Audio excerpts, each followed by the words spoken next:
एक किसान को अपने खेतों को सींचने के लिए पानी की बहुत ज़रूरत थी। वह कई दिनों से अपनी ज़मीन के आसपास किसी कुएं की तलाश कर रहा था। इसी तलाश में एक दिन वह घूम ही रहा था कि अचानक उसे एक कुआं दिखाई दिया। कुआं उसके खेतों के बहुत नज़दीक था। किसान बहुत खुश हुआ। उसने सोचा कि अब उसकी परेशानी खत्म हो गई। ये सोचकर वह खुशी खुशी घर चला आया। अगले दिन वह पानी लेने कुएं पर पहुंचा, किंतु जैसे ही उसने कुएं के नज़दीक रखी बाल्टी कुएं में डाली, वहां एक आदमी आ धमका। वह किसान से बोला, ये कुआं मेरा है, तुम इससे पानी नहीं ले सकते। अगर तुम इस कुएं से पानी लेना चाहते हो तो तुम्हें इस कुएं को खरीदना होगा।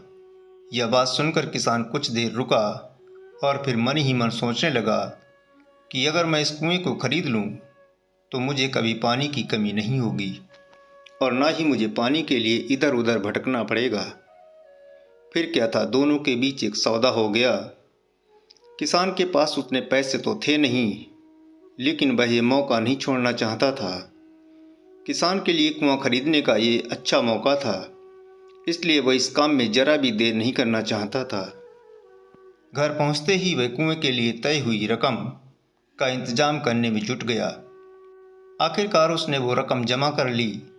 अब वह पूरी तरह से निश्चिंत हो चुका था कि उसे कुआं खरीदने से कोई नहीं रोक सकता।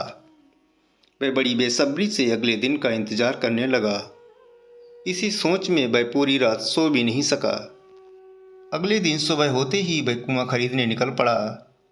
उस आदमी के घर पहुंच किसान ने उसके हाथ पर पैसे रखे और कुएं को खरीद लिया। अब तो कुआं किसान का हो गया, तो फिर उसने पानी निकालने में देर नहीं की। जैसे ही किसान ने कुएं से पानी निकालने के लिए बाल्टी उठाई, उस आदमी ने बोला, ठहरो, तुम इस कुएं से पानी नहीं निकाल सकते। मैंने तुम्हें कुआं बेचा है, कुएं का पानी अभी भी मेरा है। किसान मायूस हो गया और न्याय के लिए राजा अकबर के दरबार में शिकायत करने पहुंच गया। राजा अकबर ने उस किसान की पूरी कहानी सुनी और फिर उस आदमी को दरबार में बुलाया जिसने वह कुआं बेचा था। राजा का फरमान सुनते ही वो आदमी भागा भागा दरबार में हाजिर हो गया। राजा ने उससे पूछा, जब तुमने इस किसान को अपना कुआं बेच दिया तो फिर इसे पानी क्यों नहीं लेने दे रहे हो? आदमी बोला, महाराज, मैंने इसे केवल कुआं बेचा था, पानी नहीं।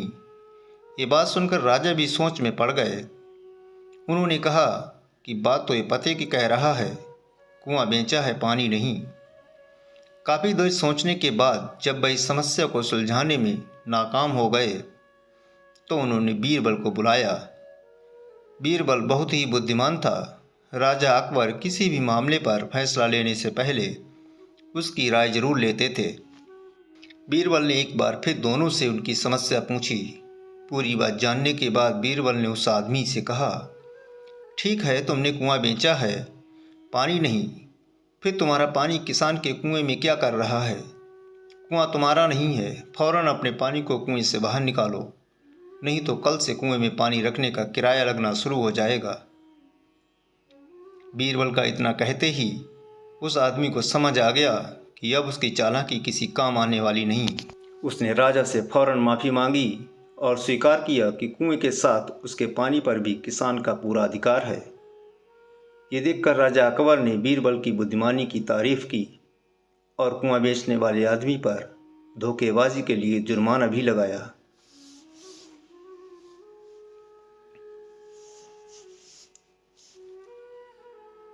इस कहानी से ये सीख मिलती है कि अपने आप को दूसरे से अधिक चालाक नहीं समझना चाहिए।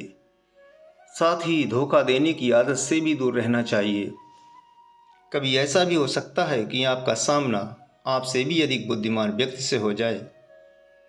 ऐसे में आपका धोखा पकड़ा जाएगा और आपको अपने किए का भुगतान करना होगा, जैसे इस कहानी के अंत में कुआं बेचने वाले आदमी को करना पड़ा।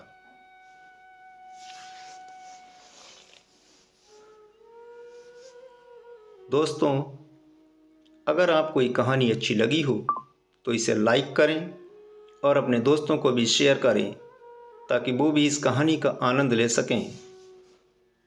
अगर आप मेरे चैनल पर नए हैं तो चैनल को सब्सक्राइब करना ना भूलें।